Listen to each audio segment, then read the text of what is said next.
ऐसी कानून व्यवस्था है आपकी, सब कुछ है आपके पास, फिर भी जो है महिलाओं पर रेप नहीं रोक पा रहे हो, हत्याएं नहीं रोक पा रहे हो।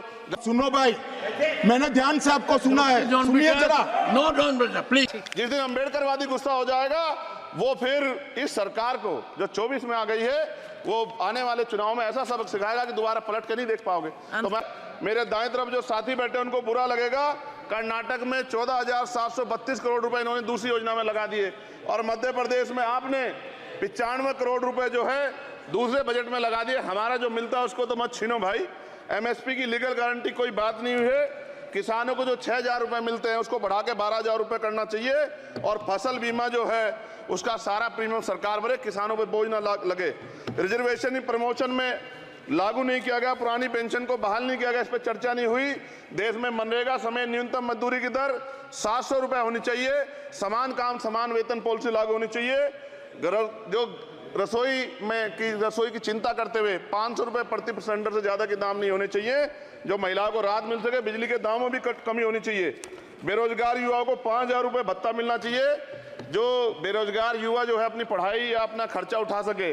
मैं अपने क्षेत्र के विषय में महोदय आपसे कहना चाहता हूं कि पश्चिम यूपी में नगीना में एक एम्स बनना चाहिए, एक IIT बननी चाहिए, एक IIM बनना चाहिए। नगीना लोकसभा में उद्योग धंधे लगने चाहिए। नगीना की कताई मिल जो है उसको पुनः शुरू कराना चाहिए। RRTC जो योजना है सरकार की उसको मेरठ से आगे बढ़ाकर मुजफ्फरनगर, सहारनपुर से नजीबाबाद नगीना होते हुए उसको नगीना तक ले जाना चाहिए। साथ साथ नजीबाबाद से मुंबई के लिए एक ट्रेन चलनी चाहिए और नगीना, श्योरा, किरतपुर में रेलवे के ओवरब्रिज बनने चाहिए। सभापति महोदय, सामाजिक न्याय मंत्रालय को 13,000 करोड़ रुपए दिए गए और जनजाति कार्य मंत्रालय को 13,000 करोड़ रुपए दिए, कुल 26,000 करोड़ रुपए, जो कुल बजट 48.20 लाख का लगभग 0.54% है। जबकि हमारी संख्या 25% से ज्यादा SC ST की और बहुजन समाज की मिलाओगे तो 85% से ज्यादा है।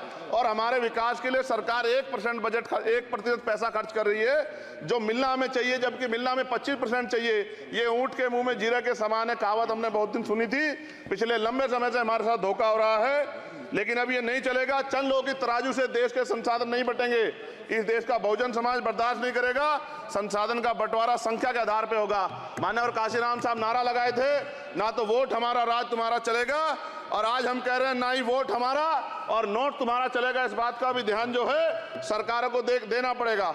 आपके माध्यम से सरकार से मेरी एक मांग है, सरकार इस योजना का लाभ भी अपने आप ले ले, सरह भी ले ले कि 1 लाख रुपए सालाना बहुजन समाज के अत्यंत गरीब परिवारों को दे।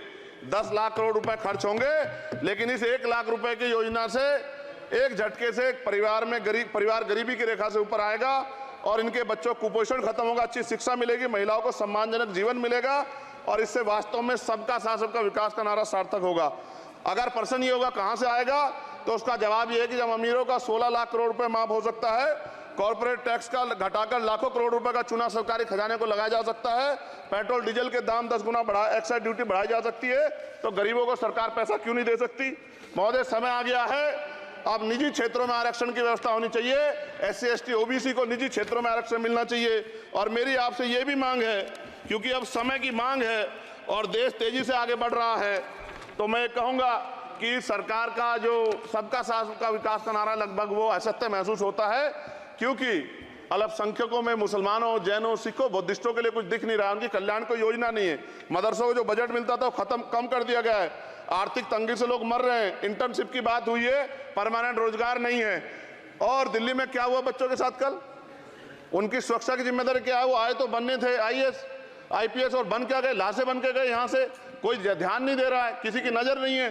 साथ साथ मैं आपसे ये भी आग्रह करूंगा कि हम ग्रामीण क्षेत्रों से आए लोग देश से बड़ा प्रेम करते हैं और हम ये महसूस करते हैं कि सरकारें हमें सुनेंगी, सरकारें हमारे बारे में सोचेंगी।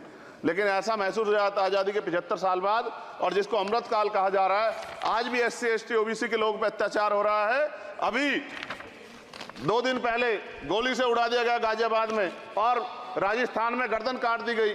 ये घटनाएं देख कर डर लगता है, घर से निकलते हुए भी कि आने घर वापस लौटेंगे नहीं लौटेंगे। तो मेरा सरकार से आग्रह है, अगर आज़ादी के 75 साल बाद भी हमारी हत्या हो रही है, तो हमारी मां को भी दर्द हुआ होगा जब उसने हमें पैदा किया हो। हमारी बहनों को भी हमारे खोने का दर्द होता होगा। कैसी कानून व्यवस्था है आपकी? सब कुछ है आपके पास, फिर भी जो है महिलाओं पर रेप नहीं रोक पा रहे हो, हत्याएं नहीं रोक पा रहे हो, गरीबों, दलितों, पिछड़ों, किसानों, मजदूरों की जान नहीं बचा पा रहे हो। किसान सुसाइड कर रहा है, नौजवान सुसाइड कर रहा है, और बड़ी बड़ी बातें होती हैं, इधर भी अच्छे लोग हैं, इधर भी अच्छे लोग हैं, लेकिन अच्छाई तब होगी जब जमीन पे भी कुछ काम दिखाई देगा। और जमीन पे महोदय कोई काम दिखाई नहीं दे रहा है। जब कोई योजना की बात आती है तो सरकार हमसे मुंह मोड़ लेती है। आप बताइए, एजुकेशन का बजट कम कर दिया, हेल्थ का बजट कम कर दिया। मैं अपने क्षेत्र में गया तो आप विश्वास कीजिए, डॉक्टर नहीं है, स्कूल में मास्टर नहीं है, और कोई भर्ती ऐसी नहीं जिसका पेपर लीक नहीं होता है। तो देश किस तरफ जा रहा है और इसमें नौजवानों का भविष्य क्या है, इसके बारे में हमें चिंता करनी चाहिए। और अंत में अपनी बात को खत्म करते हुए मेरा आपसे आग्रह और आपके माध्यम सरकार से आग्रह है कि यहाँ बाहर बाबा साहब अम्बेडकर की मूर्ति लगी हुई थी एक, वो करोड़ों लोगों की आस्था से जुड़ा विषय है, और आप विश्वास करो इतना गुस्सा है उसको लेके। मेरी आपके माध्यम से, मैं हाथ जोड़ता नहीं हूं, लेकिन मैं हाथ जोड़ के आपसे आग्रह कर रहा हूं कि प्रधानमंत्री जी, सरकार से हमारी आग्रह कि वो अम्बेडकर वादियों के सम्मान का ध्यान रखते हुए, उनके जो है दिल की पीड़ा को समझते हुए, उनके दर्द का ध्यान रखते हुए उस मूर्ति को पुनः स्थापित करा दीजिए। अगर इसमें कोई राजनीतिक कारण अलग बात है, लेकिन मैं कंक्लूड कर रहा हूं, मगर मैं आपसे कहना चाहता हूं इसमें बहुत गुस्सा है। जिस दिन अम्बेडकरवादी गुस्सा हो जाएगा, वो फिर इस सरकार को जो 24 में आ गई है, वो आने वाले चुनाव में ऐसा सबक सिखाएगा कि दोबारा पलट के नहीं देख पाओगे। तो मैं आपका धन्यवाद करता हूं, और मुझे विश्वास है कि सरकार मेरी बातों पे गौर करेगी और गरीबों के बारे में सरकार सोचेगी, गरीबों को आगे बढ़ने के अवसर प्रदान होंगे। धन्यवाद।